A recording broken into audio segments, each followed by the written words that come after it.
ತಾಯಂದಿರಿಗೆ ಜೀವನ ನಡೆಸೋದು ಕಷ್ಟ ಇಲ್ವಾ? ಇಡೀ ರಾಜ್ಯವನ್ನ ವಿರೋಧ ಪಕ್ಷದ ನಾಯಕರು ಸನ್ಮಾನ್ಯ ಸಿದ್ದರಾಮಯ್ಯನವರು, ಸನ್ಮಾನ್ಯ ಡಿ ಕೆ ಶಿವಕುಮಾರ್ ಅವರು ಇಡೀ ರಾಜ್ಯವನ್ನ ಸುತ್ತಿದ್ರು.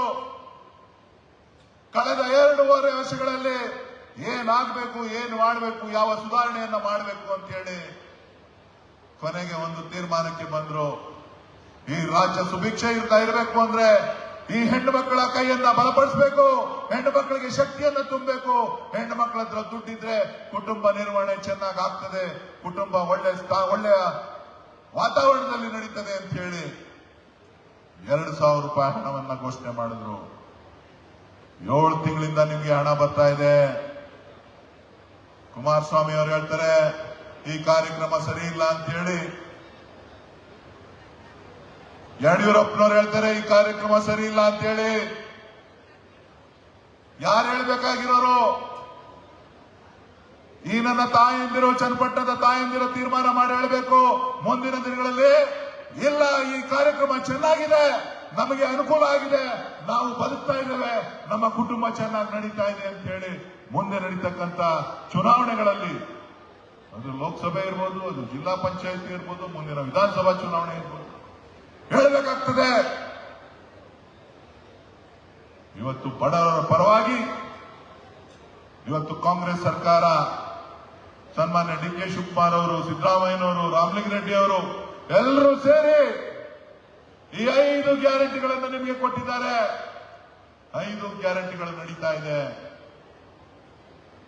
ಚನ್ನಪಟ್ಟಣ ಪಟ್ಟಣದಲ್ಲಿ ಓಡಾಡ್ಲಿಕ್ಕೆ ಸಾಧ್ಯ ಇಲ್ಲ, ಅದ್ರ ಬಗ್ಗೆ ನಿಮ್ ಶಾಸಕರಿಗೆ ಗಮನ ಇಲ್ಲ. ಒಳಚರಂಡಿ ವ್ಯವಸ್ಥೆ ಮುಖ್ಯಮಂತ್ರಿ ಆಗಿದ್ದಾಗ ಸರಿಪಡಿಸಬಹುದಾಗಿತ್ತು, ಸರಿಪಡಿಸಲಿಲ್ಲ.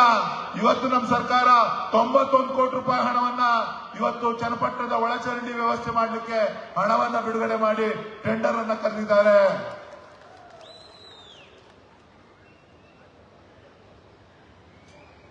ರಸ್ತೆಗಳಿಗೆ ಹಣ ಕೊಡಲಿಕ್ಕೆ ತೀರ್ಮಾನ ಮಾಡಿದ್ದಾರೆ.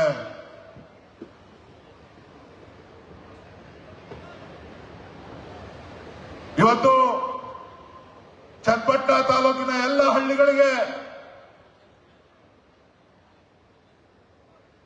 ಚನ್ನಪಟ್ಟಣ ತಾಲೂಕಿನ ಇರ್ತಕ್ಕಂಥ 251 ಗ್ರಾಮಗಳಿಗೂ ಕೂಡ 450 ಕೋಟಿ ವೆಚ್ಚದಲ್ಲಿ ಬಹುಗ್ರಾಮ ಕುಡಿಯುವ ನೀರಿನ ಯೋಜನೆಯನ್ನ ಉಪಮುಖ್ಯಮಂತ್ರಿಗಳು ಮಂಜೂರಾತಿಯನ್ನ ಮಾಡಿಸಲಿಕ್ಕೆ ಈಗಾಗಲೇ ಸಚಿವ ಸಂಪುಟಕ್ಕೆ ತಂದಿದ್ದಾರೆ. ಇಲ್ಲಿ ರಾಜಕಾರಣ ಮಾಡ್ತಾ ಇಲ್ಲ, ರಾಜಕಾರಣದ ಅವಶ್ಯಕತೆ ಇಲ್ಲ ನಮಗೆ. ಚನ್ನಪಟ್ಟಣ ತಾಲೂಕಿನ ಜನ ನಮ್ಮ ಜನ, ಅವ್ರಿಗೆ ಗೊತ್ತಿದೆ ಏನಾದ್ರೂ ಮಾಡಿ ಈ ಜಿಲ್ಲೆಯನ್ನ 1ನೇ ಸ್ಥಾನದಲ್ಲಿ ನಾವು ರಾಜ್ಯದಲ್ಲಿ ತರಬೇಕು ಅಂತ ಹೇಳಿ ನಾವು ಸಂಕಲ್ಪವನ್ನ ಮಾಡಿದ್ದೇವೆ. ನಾನು ಪ್ರವಾಸ ಮಾಡಿದ್ರೆ ಜಿಲ್ಲಾಧಿಕಾರಿಗಳಿಗೆ ಪತ್ರ ಬರೀತಾರೆ, ಸ್ಪೀಕರ್ಗೆ ಪತ್ರ ಬರೀತಾರೆ. ಚನ್ನಪಟ್ಟಣದಲ್ಲಿ ಡಿ ಕೆ ಸುರೇಶ್ ಲೋಕಸಭಾ ಸದಸ್ಯರು ಯಾತಕ್ಕೋಸ್ಕರ ಪ್ರವಾಸ ಮಾಡ್ತಾ ಇದ್ದಾರೆ, ಅವ್ರಿಗೆ ಅಧಿಕಾರ ಏನಿತ್ತು ಅಂತ ಪ್ರಶ್ನೆಯನ್ನ ಮಾಡ್ತಾರೆ. ಆ ಅಧಿಕಾರಕ್ಕೆ ಉತ್ತರವನ್ನ ಯಾರು ಕೊಡಬೇಕು ಅಂತ ಅಂದ್ರೆ ಈ ನನ್ನ ಚನ್ನಪಟ್ಟಣ ತಾಲೂಕಿನ ನಾಗರಿಕರು, ನನ್ನ ತಾಯಂದಿರು, ನನ್ನ ರೈತರು ಕೊಡಬೇಕಾಗ್ತದೆ. ಅನುಕ್ಷಣದ ಸುದ್ದಿಗಳಿಗಾಗಿ ವಿಸ್ತಾರ ನ್ಯೂಸ್ ಯೂಟ್ಯೂಬ್ ಚಾನೆಲ್ ಸಬ್ಸ್ಕ್ರೈಬ್ ಮಾಡಿ. ಹೊಸ ಸುದ್ದಿಗಳ ನೋಟಿಫಿಕೇಶನ್ಗಾಗಿ ಬೆಲ್ ಐಕಾನ್ ಕ್ಲಿಕ್ ಮಾಡಿ. ಲೇಟೆಸ್ಟ್ ಅಪ್ಡೇಟ್ಸ್ಗಾಗಿ www.vistaranews.com ವೆಬ್ಸೈಟ್ಗೆ ವಿಸಿಟ್ ಮಾಡಿ. ಅಂಗೈಯಲ್ಲೇ ಜಗತ್ತಿನ ಸುದ್ದಿ ತಿಳಿಯಲು ವಿಸ್ತಾರ ನ್ಯೂಸ್ ಕನ್ನಡ ಆಪ್ ಡೌನ್ಲೋಡ್ ಮಾಡಿ.